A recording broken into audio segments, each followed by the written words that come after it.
কলকাতায় জমায়েত হয়েছে। আজকে এখানে অল ইন্ডিয়া মুসলিম পার্সোনাল ল বোর্ডের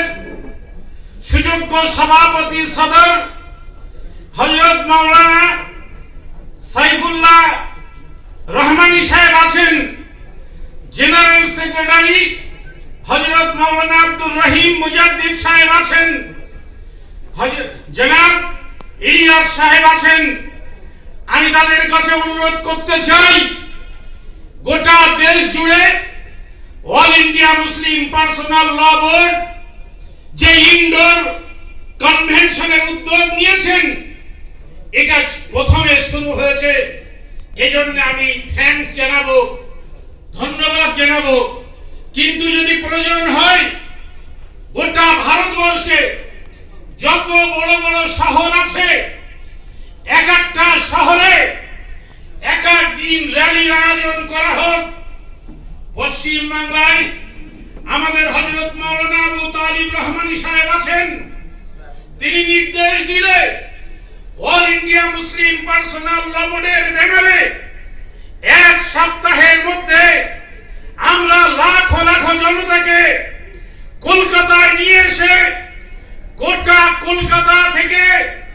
সারা ভারতবর্ষের মানুষের কাছে মেসেজ দেব, মোদী সরকার যেন মনে না করে যে সংখ্যালঘুরা মুসলিমরা মরে গিয়েছেন, কোন তাদের নিয়ে যে প্রহসন হবে, তাদের সুরক্ষার জন্য যে আইন আছে সে আইনকে তুলে দেওয়া হবে, আর মুসলমানরা সেটা চোখ বুজে বরদাস্ত করবে, এটা কোনোভাবে হবে না। আমি শুধু এইটুকু বলেই এই মেসেজ দিয়েই শেষ করতে চাই। ভাই আমার, আমরা বিগত দিনে দেখেছি, যখন পার্লামেন্টে তালাক বিল এসেছে, যখন পার্লামেন্টে 370 বিল এসেছে, তখন সেকুলার রাজনৈতিক দলগুলো তার বিপক্ষে ভোট দেওয়ার পরিবর্তে তারা পার্লামেন্ট থেকে ওয়াক আউট করে মোদী সরকারকে মুসলমানদের বিরুদ্ধে কানুনকে প্রতিষ্ঠিত করতে সহযোগিতা করেছেন। আজকে এই কনভেনশন থেকে আমরা দেশের সমস্ত সেকুলার শক্তির কাছে এই মেসেজ দেব, আপনারা যদি পার্লামেন্টে এই বিল আসে, তাহলে নীতিশ কুমার থেকে মমতা ব্যানার্জি, আমরা সমস্ত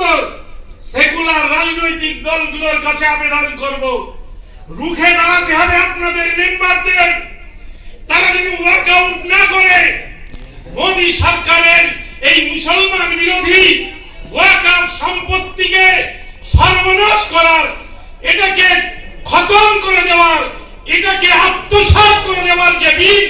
এটা যেন কোনোভাবে পাস না করাতে পারে, যেন আবার নতুন করে ওয়াকআউটের নাটক পার্লামেন্টে না হয়। তাহলে পার্লামেন্ট থেকে বার হলে